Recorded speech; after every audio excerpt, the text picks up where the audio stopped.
Turuan niyo kaming pahalagahan ang central message ng kamatayan ng Panginoon at pagliligtas sa amin. Teach us, Lord, what's truly important. Use your servant as your instrument. Be the speaker. Katotohanan niyo lang ang aming marinig.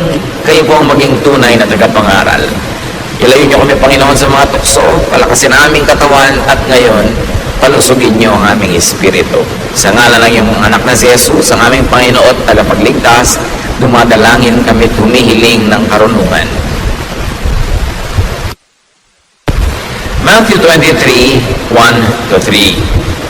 Jesus said to the crowds and to his disciples, "The Pharisees and the teachers of the law are experts in the law of Moses. So obey everything they teach you, but don't do as they do. After all, they say one thing and do something else."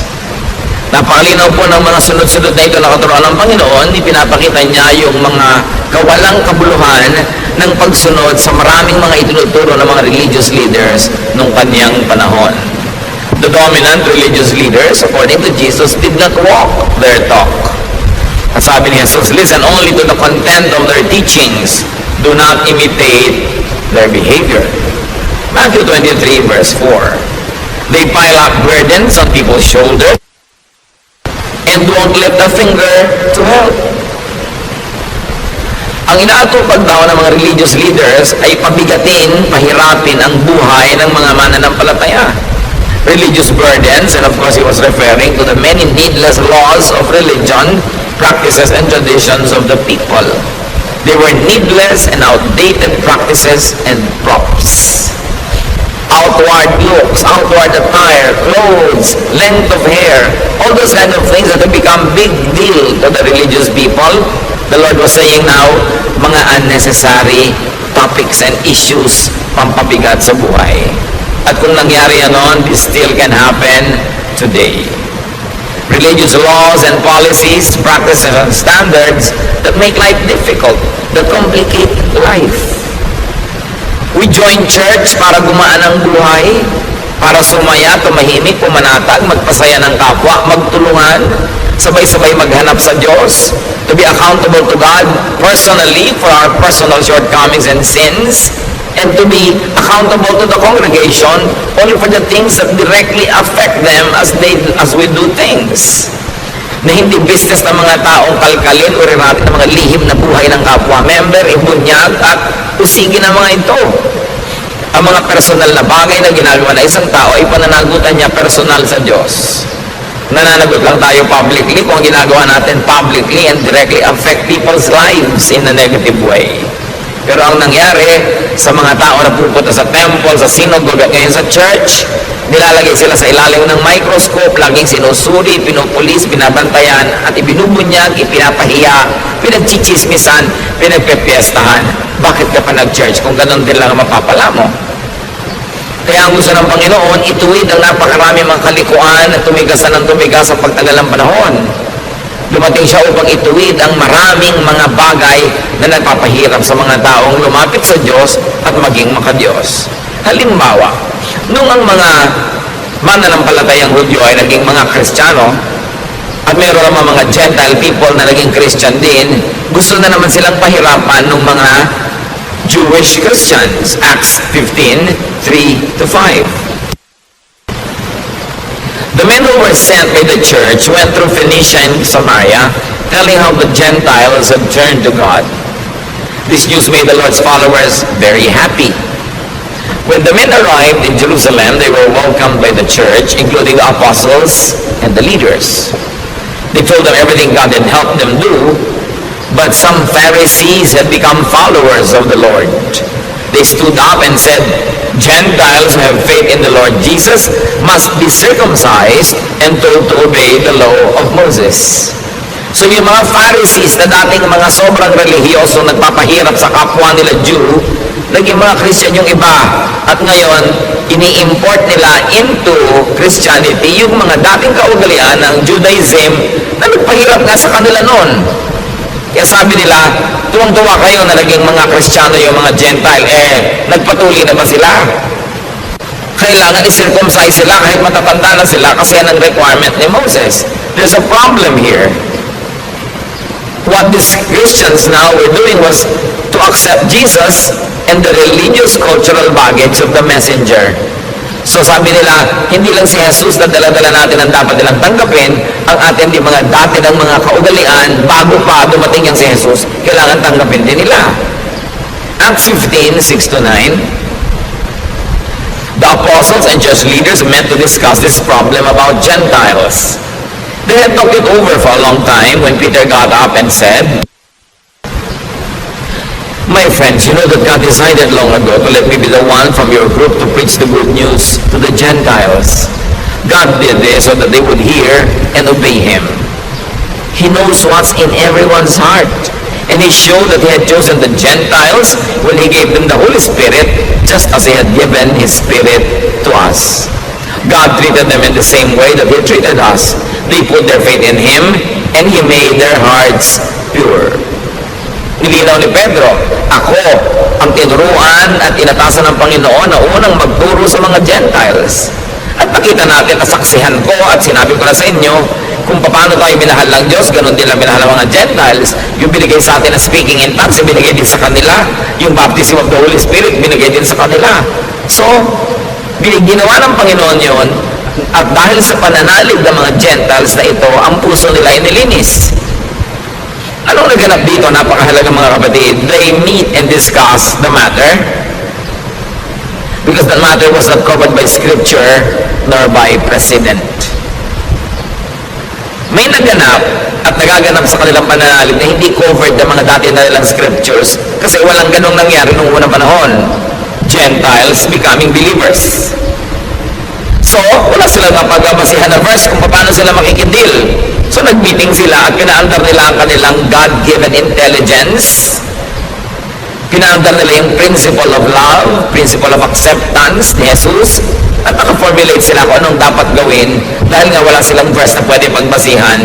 So, pinagana nila ang kanilang intelligence. Now, the believers would not be tied down and limited by their existing and old scriptures because it did not cover this new kind of occurrence. Experience and reason would be used to tackle current issues. At sa pagpapatuloy ng naganap, Acts 15, 10-11, "Now why are you trying to make God angry by placing a heavy burden on these followers? This burden was too heavy for our ancestors, but our Lord Jesus was kind to us, and we are saved by faith in Him, just as the Gentiles are." So here, the leaders who are enlightened were trying to make it clear that they were saved by faith, not by circumcision. Therefore, the Gentiles are also saved by faith, not by circumcision. So why require such a surgical procedure to men who are already quite of age? So Peter and the group could count the matter as needless and an irrelevant burden. Hindi na kailangan yan, pampabigat lang yan ang buhay at pampahirap sa mga tao para lumapit sa Diyos. Acts 15:19, "And so my friends, I don't think we should place burdens on the Gentiles who are turning to God." Conclusion, let us not turn them into Jewish Christians. Being Gentile Christians would do. Hindi na kailangan na sila ay culturally gawin nating Hudyo. Yung culture nila, pwede na nilang ituloy na naging Kristiyano sila. Huwag na natin palitan yung kultura nila, pati yung kanilang mga asal at gawi. So they would update church culture and make the faith user-friendly. Pinapadali nila, hindi pinapahirap. Yung iba gustong pahirapin eh. Para bang fraternity, kailangan may hazing muna, pahirapan ka muna bago ka na maging brad. Parang yung mga asosasyon ng mga PhD, kailangan pahirapan muna kita, kailangan mo na mag-thesis defense bago ka masama sa aming mga doktor. Kaya ang thesis defense sa Pilipinas, ang hirap-hirap eh, parang ayaw kang pasalihin ng mga PhD na sa kanilang hanay. Sa ibang bansa, sa mga progressive countries, tinutulungan ka, pinapadali nila. Dito pinapahirapan para laging sikat at konti lang ang mga may PhD. So ganoon din yung mga maraming relihiyoso, pinapahirap nila para maangat sila, pinapakonti lang nila yung pwedeng mapasama sa kanilang mga hanay. They focus on being formal, not on being spiritual. At yun ang binabago ng mga Kristiyanong pinag-aaralan natin. Ngayon, balik tayo sa ating original topic. Ang Panginoon, na kinikriticize niya yung mga religious practices of His time. Ginawa lang natin halimbawa yung naging bunga ng mga Jewish Christians na gusto gawing Jewish din yung mga Gentiles. Matthew 23 verse 5. Sabi ng Panginoon tungkol sa mga religious leaders, everything they do is just to show off in front of others. Puro lang sila pagpapa-impress. Puro lang sila pag-create ng impression na ako banal, ako mahigpit, hindi pwede sa akin yan, hindi ko papalampasin yan kasi ako maka-Diyos. So this show is about me being holier than you. Habang ibinaba ng Panginoon sa mga tao yung katuruan, itinataas uli ng mga naging bagong Kristiyano para mahirapan na naman yung iba at huwag maabot, para sila lala nakakaabot at sikat sila. Matthew 23, 13 to 15. You Pharisees and teachers of the law of Moses are in for trouble. Jesus continues. You're nothing but show-offs. You lock people out of the kingdom of heaven. You won't go in yourselves, and you keep others from going in. You Pharisees and teachers of the law of Moses are in for trouble. You're nothing but show-offs. You travel over land and sea to win one follower, and when you have done so, you make the person twice as fit for hell as you are. Ang mga pinakamababagsik na salita ng Panginoon ay hindi niya binitawan sa mga tinatawag na sinners. Binitawan niya ito sa mga tinatawag na banal, sa mga relihiyoso, sa mga religious teachers and preachers. Sabi niya, ang gagaling nyo, wala kayong ginawa kundi magpakitang tao. Pinagsasarahan nyo ng pinto ng langit ang mga tao dahil kayo man ay hindi makapasok. Naghihirap kayo para pumunta sa malalayong lugar para mag-convert ng mga kaluluwa. At pag na-convert nyo na sila, dinodoble nyo lang ang kanilang mga bigat sa buhay, lalo hindi sila makakapasok sa kalangitan. Hindi nyo kayang magturo ng kalangitan dahil hindi nyo yan nararanasan. Yan ang sinasabi ng Panginoon sa mga religious leaders. Puro kayong bawal, puro kayong mga paghuhusga, puro kayong mga pagpupwera, pagmamataas, pagmamalaki, puro mga pagpapalabas sa kayo, mga magagaling at mga matatalino at mga banal. Pero sa pagtuturo nyo sa mga tao, hinahawa nyo sila sa inyong mga ugali. Kaya sila man, tulad nyo, hindi makakapasok sa langit. Teachers could, according to Jesus, lock people out of the kingdom of heaven by showing them the wrong door, the door of ritual and other non-essentials, by making them follow invented requirements that will forever render you sinful. Hindi pwede, hindi kasya kahit kailan.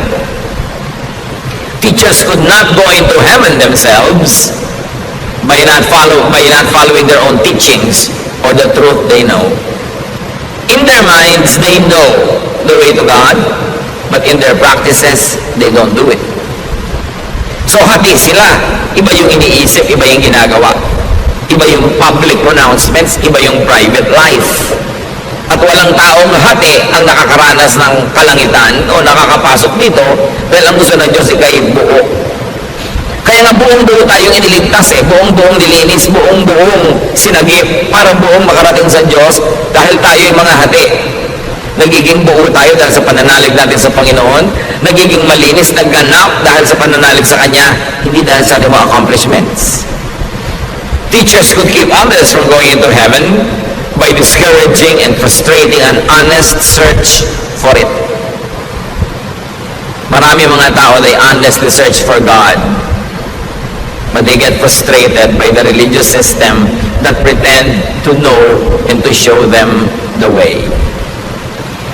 Kung natatandaan nyo sa Noli Me Tangere, na ang tunay na ama ni Maria Clara ay si Padre Damaso. At nung si Maria Clara ay nalito, na saktan, nawala ng gana sa buhay, sabi niya siya ay magmamongha, siya ay magmamadre, para hanapin niya ang Diyos. At sino ang kauna-unahang sumalungat at sobrang ipinagluksa yung desisyon na yon? Yung tatay niya na pare na si Padre Damaso. Sabi niya, huwag, hindi mo alam ang sinasabi mo, hindi mo alam ang susungin mo. Dahil kung merong nakakaalam kung saan patungo ang mga religious teachings, dapat religious leaders. Ang problema, maraming religious leaders, alam naman nila na yung kanilang mga ipinagtuturo ay walang kakauwian, na kapayapaan, katahimikan, pero yung pa rin publicly ang pinipilit nilang ituro para magmukha silang banal. Napakahalaga na magkaroon ka ng personal search for God. And we allow people to search for God in a personal way. We don't dictate to them how to search for God. We only help them open the door, find the way, give them the options, teach them, inform them about the Word of God, and then let them seek God. At kung ang mga tao ay nagkakamali, nagkakasala sa Diyos, it's a personal matter between God and the person. It's not for the congregation to feast on and to judge on.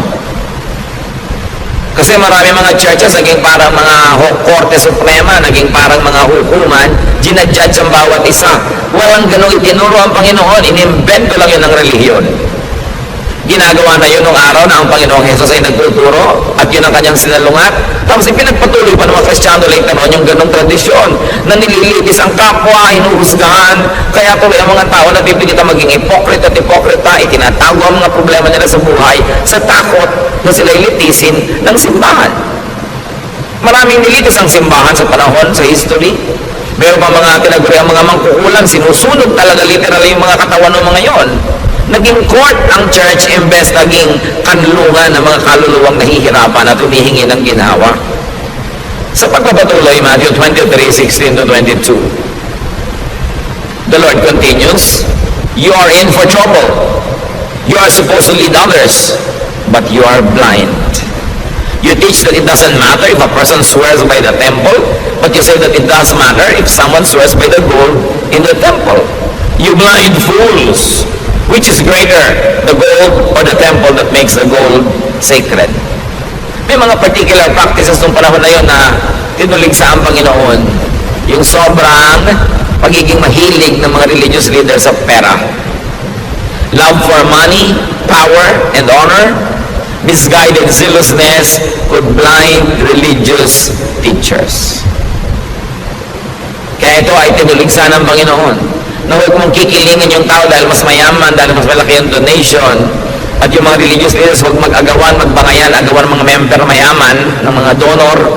Nung pa man, kinikriticize sa'yo ng Panginoon. Kaya hanggang ngayon, challenge pa yan sa maraming mananampalataya. Matthew 23:23-24. You Pharisees and teachers are show-offs, and you're in for trouble. You give a tenth of the spices from your garden, such as mint, dill, and cumin.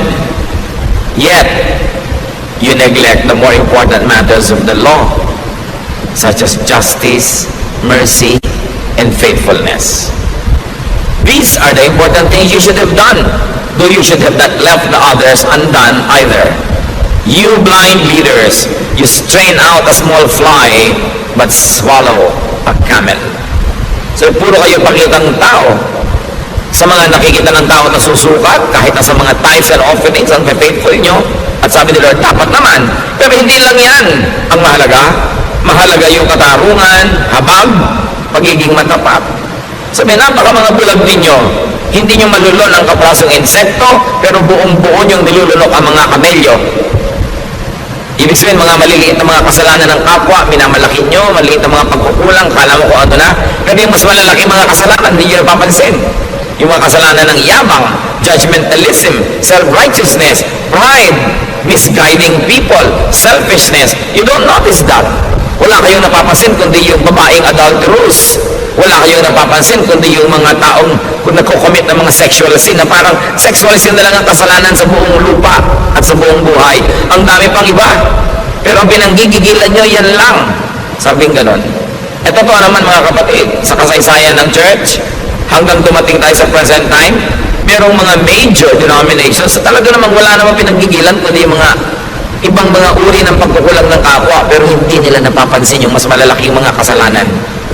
Yung panghihiya, yung pananakit ng kalooban, yung paglalayo ng loob ng mga tao sa Diyos dahil sobrang nila pinoformalize ang mga bagay. Sabi ni Lord, maliit na insekto, hindi nyo malulon. Pero yung mga lalaking mga kamelyo, buong-buo yung nalulunok. Sabi, you hypocrites, you are in for trouble. You are majors of minors, specialists of non-essentials. Ang laki-laking issue sa inyo kung anong Bible version ang babasahin. May version pang kaisa-isang tama at lahat na ibang version hindi na. Saka naman nakakita ng ganon. E paano bago na-imprenta yung version na yan? Di wala palang totoong Word of God. Sobra kayo nagmamalaki ng mga issue. Pinapalaki nyo ang loob, pinapayabang nyo ang inyong mga member na tayo ang tama, wala nang iba. Ang version na binabasa natin ang tama, yung kanila wrong. Tayo lang ang saved, sila hindi. Tayo lang ang papakasalan ni Kristo, sila audience. Sabi, binubulag nyo ang mga tao para maging mayabang na member ng inyong kongregasyon. Na kami lang ang tama. Ang tingin tuloy sa iba, demonic. Ang tingin sa iba, mali. Nagiging pala, hiwalay tuloy at mga separatist. Flankers in major subjects like justice, mercy, and faithfulness. Pero ang gagaling magtalumpati, buhay na buhay pa hanggang ngayon ang mga tinutuligsa ng Panginoon noon. Dapat natin ibukas ang ating mata't isip at makita natin kung ito ay umiiral at nagaganap sa iba't ibang lugar at huwag tayong makisangkot, makisali at tulungan sa ganito mga tao na pahabain ang problema na noong pa man nilulutas na ng Panginoon. Self-righteousness, religious separatism, judgmentalism, pagbungkal at pag-ungkat sa mga lihim na buhay ng mga tao. Tulad ng babae who was caught in adultery. Alam naman, she was committing adultery in the streets. She probably was doing it in her own home, in her own house. And then people entered that house and dragged her out. Nung dinala sa Panginoon, gusto nilang batuhin. Hindi naman ipinabato ng Panginoon. Sabi lang niya, o sige, yun na lang perfect sa inyo, yung walang kasalanan, magsimula nang bumato. Although it was required by the law of Moses to kill that woman by stoning her. But the Lord said, di ba? Sabi ni Lord, I am the light of the world. Kaya ako dumating para tapunan ng liwanag yung mga religious baggage ninyo na ginagawa kayong mga malulupit sa kapwa. Akala nyo kinakatuwa ng Diyos. Tuwang-tuwa kayo, pinagbubunyi ninyo na pagpiestahan ng mga kasalanan ng iba para yung mga kasalanan nyo ang huwag matingnan. Binovolunteer nyo na lang na lahat magtinginan sa kasalanan ng iba. Sabi, hindi ganyan. And so nobody dared to stone that woman because nobody was qualified. Alam nyo ang ginawa ni Lord na qualification to judge? Perfection. Sabi niya, o sige, sabi pala ng law of Moses, babatuhin ang babaeng makasalanan. Batuhin na, mauna na lang yung walang kasalanan. Wala naman nangahas because nobody was perfect. Mga kapatid ko, hindi kayo perfect, stop judging others. Kahit sa congregation, yung mga kasalanan lang ng church, brothers and sisters natin, na kailangang i-deal yung kasalanan that directly and effectively and practically affect us. Halimbawa, treasurer ng church, tinakbo niya yung fund. Affected tayo lahat. Dapat talaga i-deal yun. Pero anong pakialam niyo kung sinong ka-date niya kahapon?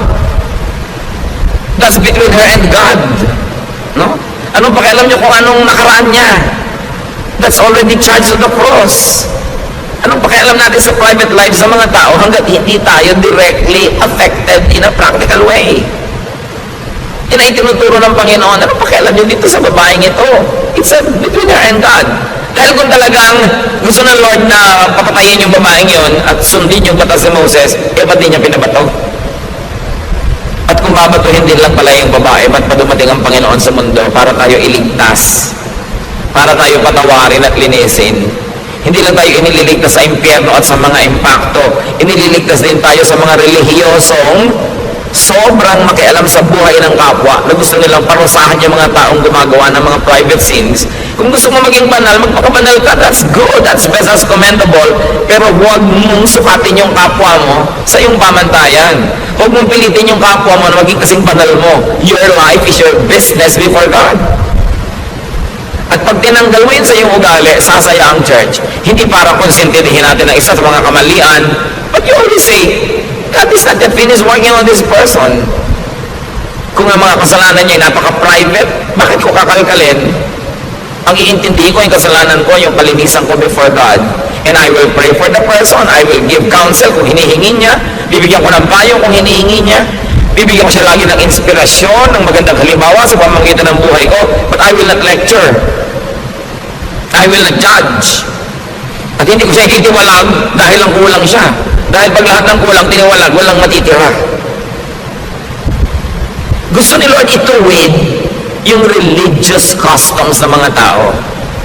Na kumbaga pag religyoso ka, nakakasakal kang kasama, ang hirap-hirap mong kasama sa buhay dahil bantay ka ng bantay ng kasalanan ng iba. Lagi kang may points, may scoreboard. That's what the Lord wanted. Sabi niya, I came that you might have peace. Sabi niya, don't worry, I have overcome the world. Your sins are charged to me, and I am the judge. Don't judge each other. I will judge. Ngayon, kung kayo yung babae na nagkulang at nagkamali, hindi niyo ba ikakatuwa na ang Panginoon ang judge? Gusto niyo ba na yung mga churchmate nyo ang judge? At kung hindi nyo gusto na i-judge kayo ng churchmates, don't judge your churchmates. Let Jesus judge them. And up to now, Jesus is still Savior, not yet a judge. So bakit natin siya uunahan? Now, religious fanatics could be unjust, merciless, uncaring, and cruel because they kill the opposition or the competition. May mga congregation naman kaya mahigpit, marketing lang nila yon para i-market nila ang sarili nila, maka-Diyos, godly, mahigpit. So sabi kayo mag-member ho dyan sa mga maluluwag na yan, walang mangyayari sa buhay nyo. Pero subukan nyo mag-member doon sa ganun kahihigpit. Subukan nyo lang. Maglingkod kayo ng 20-30 taon. Tama ang hairstyle nyo, yung gupit nyo, yung haba. Tama ang headline na inyong damit. Tama ang lahat ng ginagawa nyo. Subukan nyo magkamali after 20 years ng paglilingkod. Sisipain nila kayo. Promise. Tatanggalin nila kayo, ititiwalag nila kayo, kakalimutan nilang kapatid nila kayo. Alam niyo, ang pinakamakalimot, mabilis makalimot ng magandang pinagsamahan, mga Kristiyanong mahihigpit. Ang tagal-tagal mong brother and sister in the Lord, subukan mong madapa, magkamali, kauna-unahan silang lalapa sa'yo. Mahirap sila mga kaibigan, kasi you're only a friend as far as you are holy. Pag nagkamali ka na, hindi na.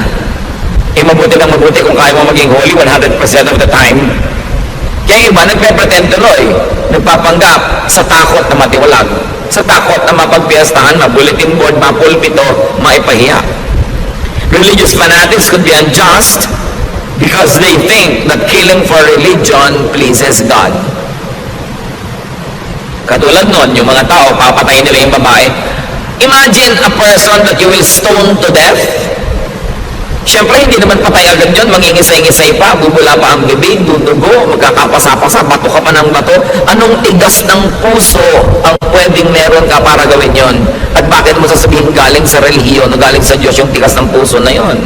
Lima na lamang, you were brainwashed by religion to think that God is pleased when you kill somebody because that somebody fell short of God's glory. But you can kill somebody in many ways. Hindi mo na kailangan batuhin ng tao. Pag chismisan nyo lang, is a kind of murder.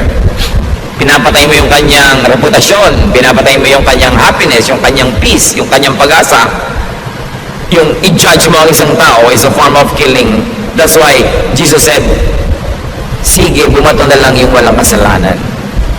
In effect, He said, walang pwedeng bumato. Ako lang. At hindi ko binabato ang babaeng ito. So wala kayong karapatang mambato. Teachings can sometimes treat people only as executors and tools of religious doctrine, not as beneficiaries. Nandiyan ka lang dahil kasangkapan, gagamitin, maglilingkod ka, pero oras na ikaw na nangailangan at nagkamali at kinapos ng kamaluwalhatian, isusuka ka na para kang isang basura. You know? Yan ang kinikritas ng Panginoon. Religions that are big on small things, but are small on the big things that matter. Kaya tingnan ang ugali at ang asal ng isang tao, hindi kung anong version ng Bible ang binabasa niya. Tingnan yung climate ng pagmamahalan, pagsasamahan sa isang kapatiran, hindi kung ano yung uri ng mga kantang kinakanta nila o kung gaano kahaba kanila mga palda at buhok. Yan ay sinusukat sa ugali, sa pagkatao, sa epekto sa iyo ng pag-aaral ng salita ng Diyos. Matthew 23:25 to 28. You Pharisees and teachers are show-offs, and you're in for trouble. Jesus continues. You wash the outside of your cups and dishes, while inside there is nothing but greed and selfishness. You blind Pharisee, first clean the inside of a cup, and then the outside will also be clean. You Pharisees and teachers are in for trouble. You are nothing but show-offs. You're like tombs that have been whitewashed. On the outside you are beautiful, but inside they are full of bones and filth. That's what you are like. Outside you look good, but inside you are evil and only pretend to be good. Can you imagine these words coming out of the mouth of the Son of God? Sabi, akala nyo ang gaganda nyo, ang lilinis nyo, ang gaganda ng costume nyo. Tama-tama mga haircut nyo, ang inyong mga style, pero mga bulok kayo sa inyong mga kalooban. Dahil puro pakitang tao lang ang inyong reliyon. Hindi kayo marunong magmahal, hindi kayo marunong umibig. Napakalulupit ninyo sa mga taong itinuturing ninyong kulang sa kabanalan. So there's form more than substance. There's appearance more than truth. Therefore, it results in internal division, disunity, discord, and oneness. Therefore, there will be no heaven in such people's lives. Kawawa ang mga tao na nadadala, nahihikayat at sumasanib o kaya umaanib sa mga relihiyong hindi mapagkandili, hindi maibigin, judgmental, at mga self-righteous. Kasi buong buhay, habang nandun ka sa ganong kongregasyon, ang pakiramdam mo nakatungtong ka sa dulo ng sibat, numero ang lahat ng kilos mo at lahat may score. At pag nagkulang ka na, sorry ka na lang, no matter if you're 30 years na nandun. Matthew 23, 29 to 33, you Pharisees and teachers are nothing but show-offs, and you're in for trouble. You build monuments for the prophets and decorate the tombs of good people, and you claim that you would not have taken part with your ancestors in killing the prophets. But you prove that you really are the relatives of the ones who killed the prophets. So keep on doing everything they did. You are nothing but snakes and the children of snakes. How can you escape going to hell? Can you imagine? Sabi ng Panginoon dito sa mga religious leaders na ito na wala itinuturo kundi mga pagbalat kayo, mga ahas kayo. Wala kayong iniwan sa mga anak lang ng ahas. Paano kayo makakataka sa impyerno? Kawawa ang mga makikinig sa inyo, idadamay nyo lang sa isang magulo, mahirap at mapagkunwaring buhay, at hindi nyo sila mapapayagang pumasok sa kalangitan o maranasan ang kapayapaan sa buhay dahil wala kayong gagawin kundi tadtarin ang buhay nila ng mga requirement nyo na imposibleng masunod all the time. Pinapagaan ng Panginoon ang buhay ng mga tao, pinapadali niya ang pagpasok sa Diyos. So napakahalaga. Prophets teach people new applications of old truths. Kasi sabi, you kill the prophets. Sasabihin niyo pa ngayon, kung nabuhay kayo noong unang panahon, hindi kayo sasama sa pagpatay sa mga propeta ng Israel. Pero sabi niya, sa asal niyo, halata-halata, mga apo kayo ng mga pumatay sa mga propeta. Kasi pareho kayo na ugali. Alam niyo po, napakaraming propeta sa Israel, pinatay ng mga Israelites sa isang malagim na mga paraan. Sari-saring mga pahirap ang inabot ng mga propeta. Akala nyo ba laging ikinalang ang mga propeta? Pinapatay ng taong bayan sa pangunguna ng religious leaders. Why? Because prophets teach the people new applications of old truths. Pinapalaki ng mga propeta ang pananaw ng mga tao paano maiintindihan yung original na mga itinuro ng Diyos na freeze na, naging fossil na, hindi na bagay sa panahon. So binibigyan ng mga propeta ng mga bagong reading, mga bagong interpretation para ang tao lumaya, hindi para ikulong ang tao, para pataliin ang buhay, hindi para pahirapin. At natetreten yung mga religious leaders dahil yung mga prophet, makapakinggan ng mga tao, bumaba ang kita ng templo, bumaba ang kita ng mga synagogues. Kaya pinapatay nila yung mga prophets. Because prophets bring new revelations. And prophets are not known for being conservative. Ang mga conservative, yung mga Pharisees, walang papalitan sa ating mga pamamaraan, walang papalitan sa mga nakaugalian natin, walang iibahin. Sila yung conservative, they like to conserve the system. Why? Because they benefit from it. Walang iibahin. Baka pag naiba pa yung timpla, mawala pa yung aming pagiging bida, kami ang may control, kami ang lahat ng pinagsasanggunian, kami ang merong say sa lahat ng bagay, baka maiba pa. Kita niyo yung mga propeta like John the Baptist, he was never conservative. He is what you might call Jeprox. He is what you might call, wow, bakit ganito? Ibang-iba yung suot niya sa mga nakasanayan. Wala po mga propeta no na sumang-ayon sa mga matatandang kaugalian na inabot nila. Lagi silang a new voice, a fresh wind. That's why they were killed. Prophets are emergent. Sila yung bagong sibol. They shake and threaten the system. They are not keepers of the dominant system. Pag sinuri nyo ang mga prophecies, ang mga ginagawa ng mga prophet, hindi sila tagapag-ingat ng mga dati at lumang kaugalian. Nagdadala sila ng mga bagong pananaw, mga sariwang hangin na umiihip mula sa disyerto para bigyan naman ng sariwang buhay yung mga tao. Ngayon, yung mga Pharisees, the religious leaders, are dominant or recessive. Tatlong bagay lang naman yan na pwedeng katayuan ng isang institusyon. Ikaw yung dominant, nag-ahari, ikaw yung recessive, papalaos, o ikaw yung bagong sumisikat, emergent. And in the scheme of things, the prophets were always emergent. Bagong ideya, bagong application, paglalabas sa mga dating mga kahon, pagpapalaya sa mga dating mga tali, yun ang ministry ng mga prophets. Yung church system, sila yung dominant. Sila yung nag-ahari. At dahil nag-ahari sila, they are conservative. They don't like to change anything dahil baka pag napalitan, wala yung kanilang pag-ahari. So they fight for dominance and survival. Kaya kung may mga dalawa o tatlong mga dominant group, sila yung naglalaban-labanan kasi ang tingin nila sa mga kaluluwa, market, agawan ng kliyente at customer. At hanggang ngayon, nangyayari yan mga kapatid. Kompetisyon ng mga denominasyon, kompetisyon ng mga relihiyon, paramihan ng member, paramihan ng donor, at walang papalitan dahil nakikinabang yung mga nakaupo at nakaluklok sa present system. The Lord Jesus Christ would never be identified with conservatives. When the Lord Jesus Christ was born, napaka-unconservative ng paraan siyang naipanganak. Napaka-kakaiba, new, revolutionary. At ang mga katuruan niya, napaka-revolutionary. Kung sino yung mga makasalanan, doon siya nakisalamuha. Kung sino yung mga relihiyoso, doon siya umiwas sa pakisalamuha. Kung sino yung mga tinuturing ng mga latak ng lipunan, mga walang sinabi, walang pinag-aralan, yun ang ginawa niya mga disciples. Hindi siya conservative, ever. And I will never be glad to be called a conservative. Kasi lahat ng mga pagbabago sa mundo, sa technology, sa kabihasnan, maging sa espiritualidad, it was always brought about by the new wind of new prophets. Yung reinvention of old truths so that now the people will benefit from it and the people will not be enslaved having to follow a system that no longer works. Nagpapalaya, nagpapalaki ng isip, nagpapaluwag ng buhay, nagpapaluwag ng hininga. Yung mga conservative nagtatali, nagagapos, nagkukulong dahil nakikinabang sila na sila lang yung nangunguna. Matthew 23, 34-36.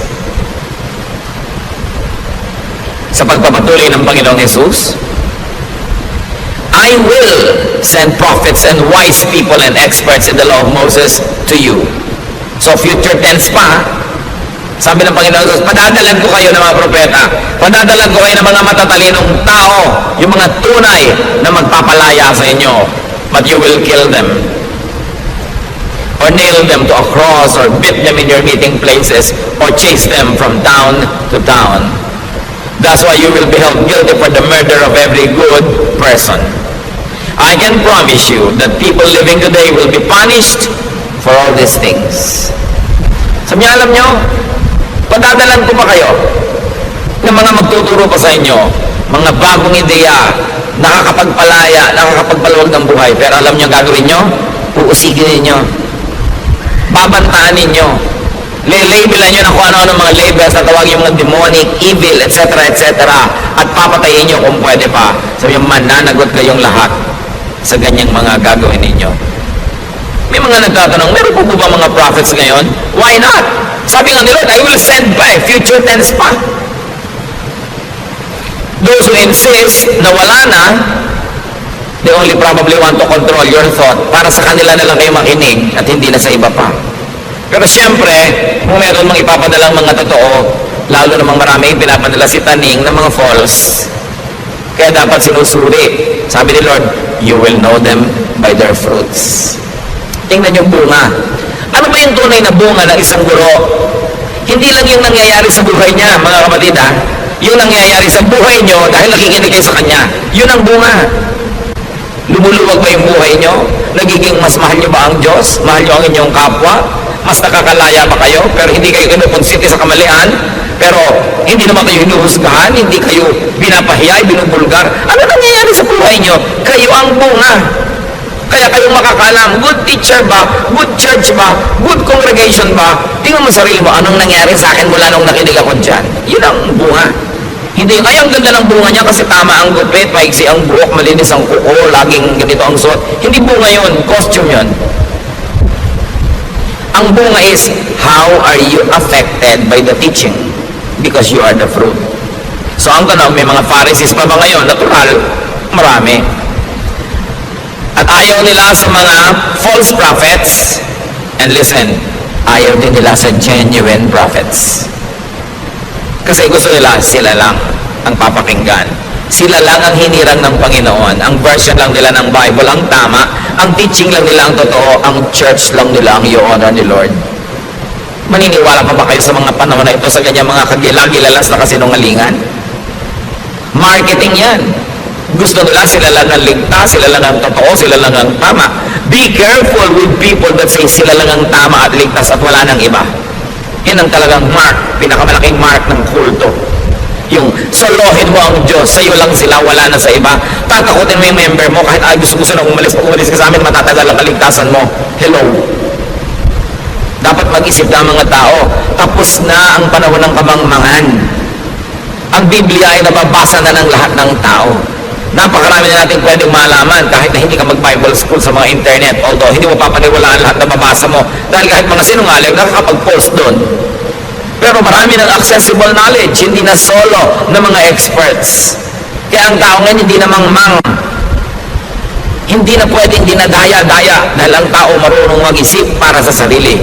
At panahon naman para gawin na yon. Dapat ang tao marunong mag-isip para sa sarili. Matthew 23:37 to 39.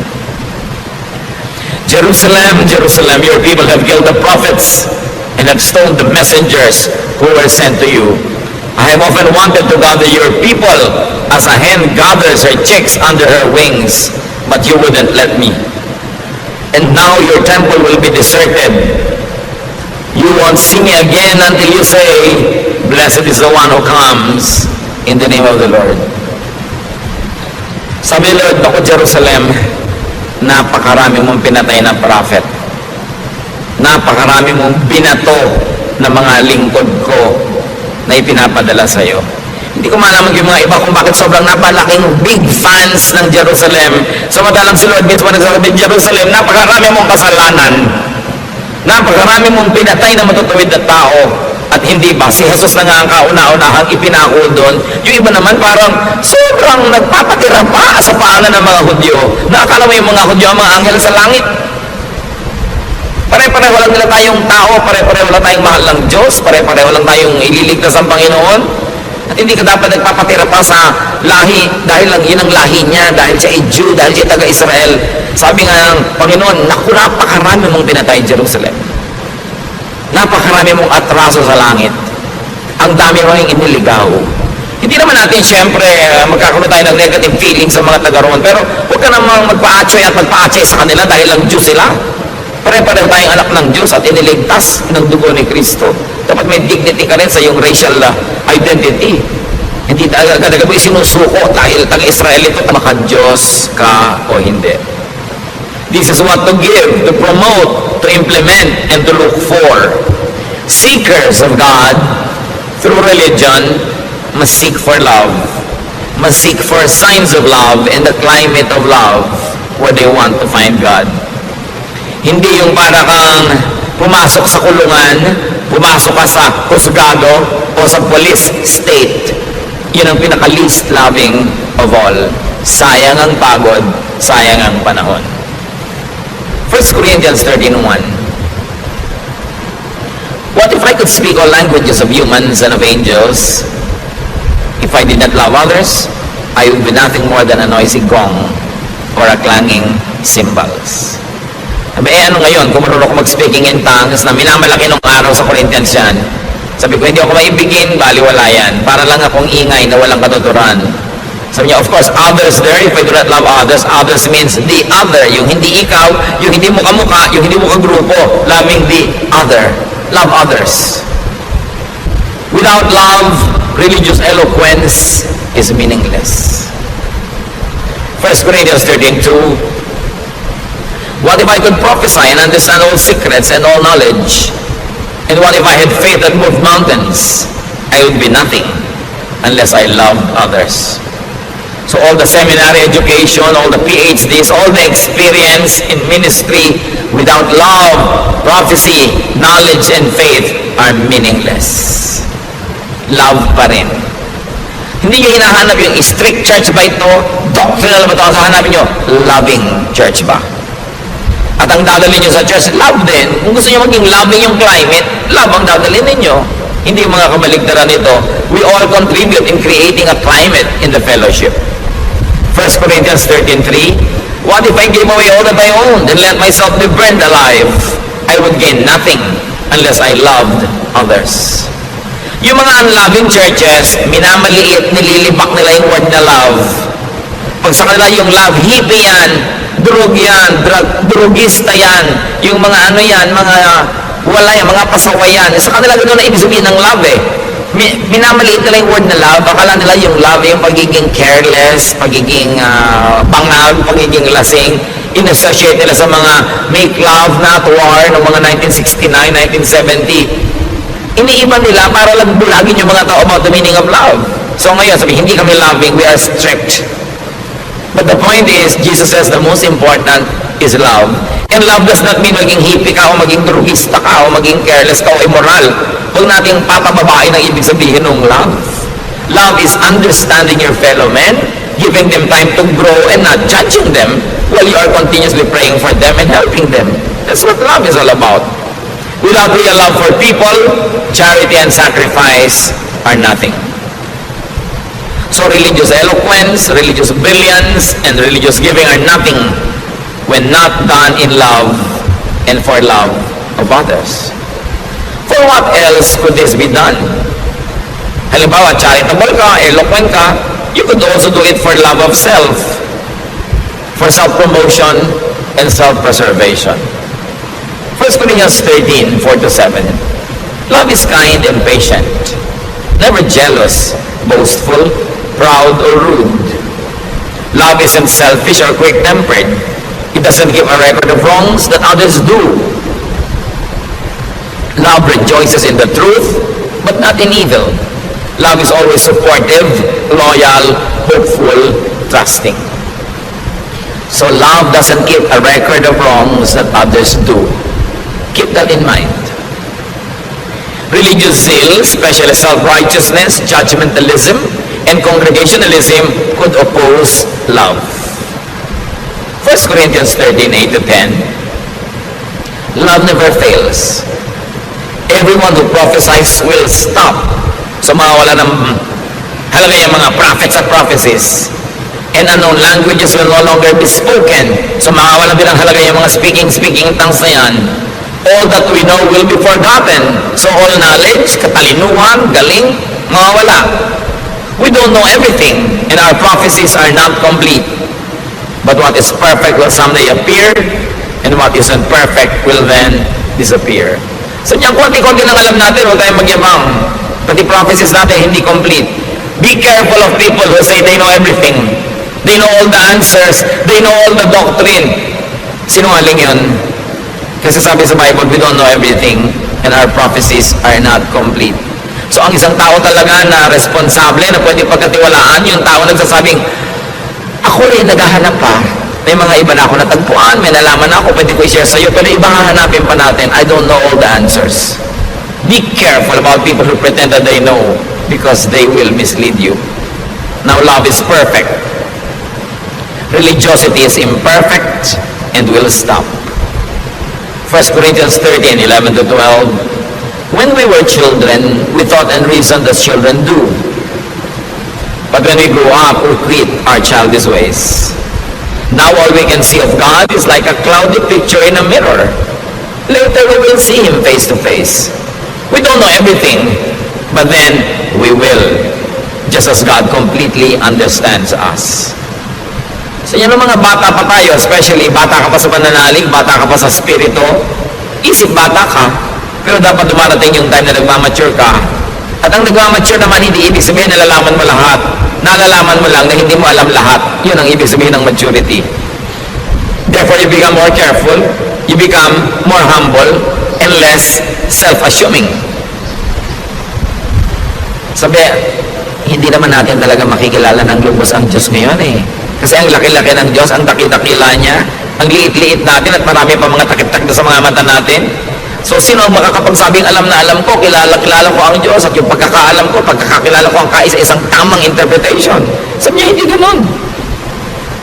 Pagdating ng panahon, makikilala natin siya pag face-to-face na tayong humarap. Pero ngayon,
for now there are faith, hope, and love.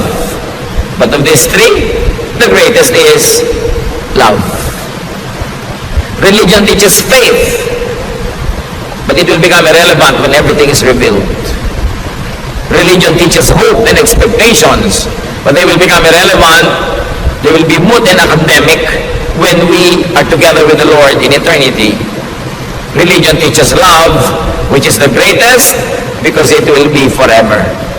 Yun ang patuloy at impact, yun ang lalo pang lalago pagka humarap na tayo sa Panginoon at magkakasama na tayo sa kabilang buhay. Why is it the greatest? Because God is love. If you're going to be known for anything, be known for godly love. And if you're going to look for anything important in a fellowship, in a group, look for love. In your family, in your circle of friends, promote love. Be part of those people that make love alive and make life a little bit more loving. Bring religiosity and spirituality to the next level, and that is love. Alam niyo na yung Bible, matagal na, alam niyo na yung mga doctrine, ito na lang, loving ba tayo? At kung loving tayo, salamat sa Diyos, pero let's keep on loving more because God is love. Ama namin, salamat.